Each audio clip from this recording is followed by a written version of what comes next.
बिस्मिल्लाहिर्रहमानिर्रहीम। अस्सलामु अलैकुम वरहमतुल्लाहि वबरकातुहू। दोस्तों, सुल्तान महमूद गजनवी का खास वजीफा फतह और कामयाबी के लिए।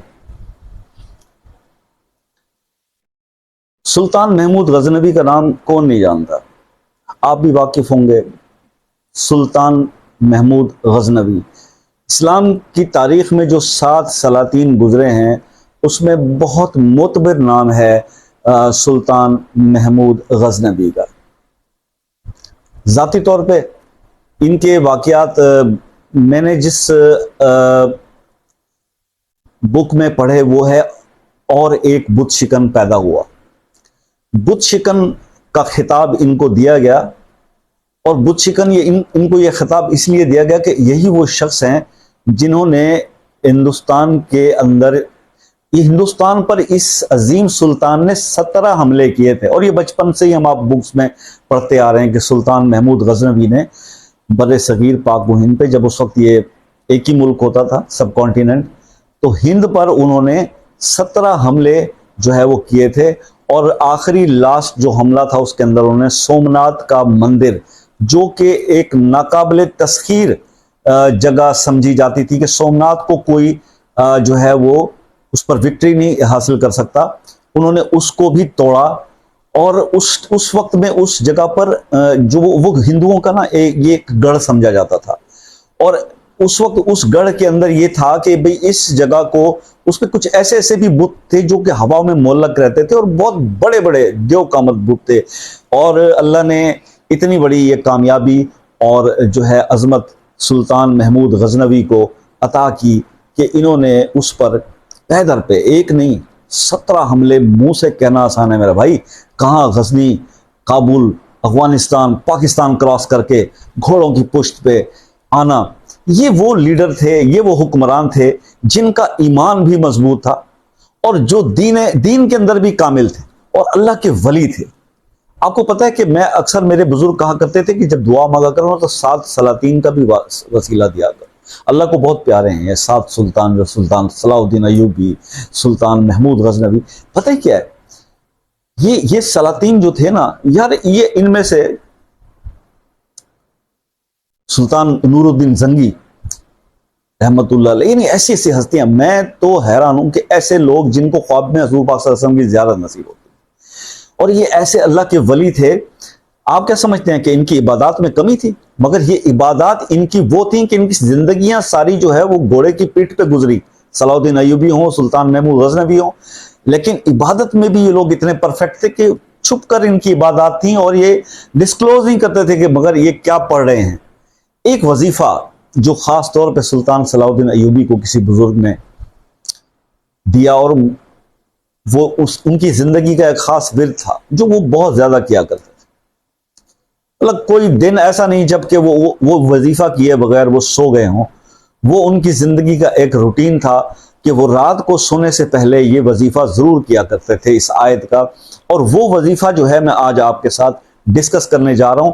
अब आप सोच लीजिए, अगर आपने सुल्तान महमूद गजनवी की विक्टोरियस लाइफ को अगर आपने स्टडी किया हुआ है और आप जानते हैं कि उस शख्स के अंदर कितना ईमान था, कितना जज्बा था, कितनी उसको अल्लाह ने फतवात दी, तो अगर आप भी अपनी लाइफ के अंदर सुल्तान महमूद गजनवी बनना चाहते हैं, उस जैसी फतवात हासिल करना चाहते हैं, उसने तो दीन इस्लाम के फ़रोग के लिए और इस्लाम के सरबुलंदी के लिए जिहाद किया, लड़ाइयाँ की, लेकिन अगर आप अपनी ज़िंदगी में जो आपका जिहाद अकबर आप कर रहे हैं, और वो क्या है, आपके अपने नफ्स के साथ, अपने नफ्स लब्बामा के साथ, अपने नफ्स अम्मारा के साथ जो आप लड़ रहे हैं, वो जो आपकी फाइट अपने नफ्स के साथ है, जिसको हजूर पाक सल्लल्लाहु अलैहि वसल्लम ने जिहाद अकबर का नाम दिया है, अगर उसमें भी आप अपने उस जिहाद में सुल्तान महमूद गजनवी बनना चाहते हैं, तो फिर आपको मैं सजेस्ट करूंगा कि ये वो वजीफा आप अपनी जिंदगी में ले आएं और शुरू करें जो सुल्तान महमूद गजनवी का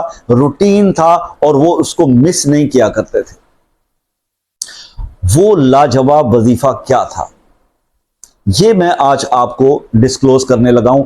और अगर आप ये सुनेंगे जब इस डिटेल को कि वो क्या पढ़ा करते थे, तो आप भी दंग रह जाएंगे, क्योंकि ये वो आयत है, वो आयात के बारे में बात हो रही है जिसके बारे में मैं आपको चलें बता ही देता हूं कि आपका सस्पेंस आप पे क्रिएट करना।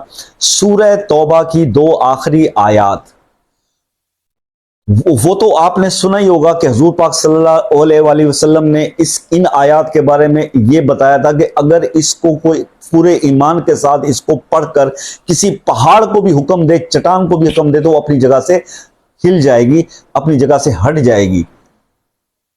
तो इतनी पावरफुल ये सूरह तौबा की आखिरी 2 आयात हैं। लेकिन सुल्तान महमूद गजनवी सिर्फ आखिरी आयत का विर्द किया करते थे। लक़द जाअकुम रसूलुम में नहीं, वो पढ़ा करते थे यहां से फकुल हस्बी अल्लाहु ला इलाहा इल्ला हुवा अलैहि तवक्कलतु व हुवा रब्बुल अर्शिल अज़ीम। ये सूरह तौबा की आखिरी आयत को वो पढ़ा करते थे। और कितनी बार पढ़ा करते थे? नमाज इशा के बाद सोने से पहले 1000 बार, 10 तस्बीह वो इसकी पढ़ा करते थे। ये उनकी जिंदगी का वो वजीफा या वो राज है जो उनकी दुनिया से जाने के बाद उनके खास जो मोतकीद थे या उनके जो उनके खिदमत गुजार थे, खादमीन थे, उन्होंने डिस्क्लोज किया कि सुल्तान सलाहुद्दीन अयूबी की ज़िंदगी का ये रूटीन रहा कि उन्होंने सूरह तौबा की ये आखिरी आयत फ़इन तवल्लू फ़कुल हस्बिल्लाह, ये वाली आयत इन्होंने पढ़ी और 1000 बार डेली पढ़ी। अब अव्वल आखिर दुरूद शरीफ तो आपको पता ही है कि हमने पढ़ना ही पढ़ना है।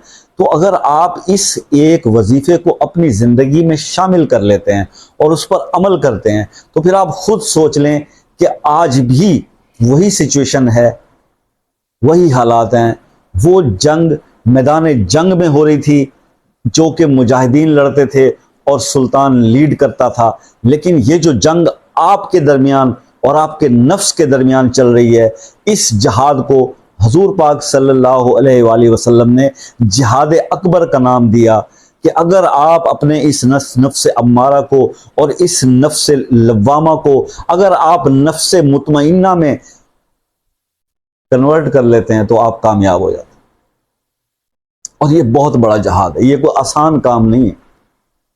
This is not a very simple task, ये बहुत क्रूशल काम है, बहुत मुश्किल काम है। लेकिन इसमें सुल्तान महमूद गजनवी जैसी कामयाबियां अगर आप हासिल करना चाहते हैं तो फिर सुल्तान वाले वजीफे को अपनी जिंदगी में शामिल कर लें। आप वो जहाद तो नहीं कर रहे, लेकिन इस लड़ाई में जो आप अपने नफ्स के साथ लड़ रहे हैं, इंशाअल्लाह इसके अंदर आपको 100% कामयाबी मिलेगी। और जब आप अपने नफ्स के साथ होने वाली इस लड़ाई को जीत जाते हैं मेरे भाई, तो फिर आपकी जिंदगियों में ये दुनिया नहीं, ये दुनिया तो दुनिया, ये आखिरत जो आगे का सफर है उसके अंदर भी कामयाबी, दीनों दुनिया दोनों की सरफराजी इस अमल के अंदर पोशीदा है। और ये बहुत बड़े बड़े औलिया कराम का जिक्र और वजीफा और विर्द रहा है। तो ऐसा नायाब और कीमती वजीफा आपके साथ कैसे शेयर ना किया जाए। अब बात सिर्फ इतनी है कि इस पर अमल कैसे किया जाता है, कितनी मोहब्बत से किया जाता है। इसके पीछे की सारी स्टोरी बयान करने का मकसद ये था, क्योंकि मैं तो दोहरफी बात भी कर सकता था ना। अपने कई जो मेरे क्रिटिक्स कहते हैं जी कि आप इतनी लंबी तकरीर क्यों करते हैं। अरे भाई, जब मैंने सुल्तान महमूद गजनवी का जब आपको सारा ये सिनेरियो बताया ना, तो आपका दिल करेगा जब वजीफा करते हुए कि जैसे आप सुल्तान बन गए और आप वही कामयाबी हासिल करना चाह रहे हैं। ये जोश, ये जज्बा ईमानी तो जगाना है आपके अंदर। मरे हुए लोगों में क्या यार, जिसमें तो कोई हरारत ही बाकी नहीं रही, वो क्या जज्बे के साथ लड़ेगा और क्या वो अपना करेगा। उसने कुछ भी नहीं करना।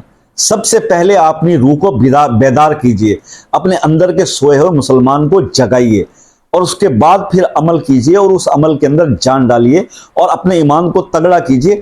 मुश्किलात तो मुसलमान के दो नीम उनकी ठोकर से सहरा हो दरिया, ये कहा करते थे। और आज आप तो खुद जमाने की ठोकरों में आ गया मुसलमान। क्या इसकी ठोकरों से दो नीम हो जाया करते थे सहरा और दरिया, दो टुकड़े हो जाया करते थे। इकबाल ने फरमाया, वही इनकलाबी, वही अपनी रूह अपने अंदर फिर बेदार कीजिए। उम्मीद है आपको वीडियो पसंद आई होगी। मिलते हैं नेक्स्ट वीडियो में, तब तक के लिए इजाजत दीजिए। अल्लाह हाफिज।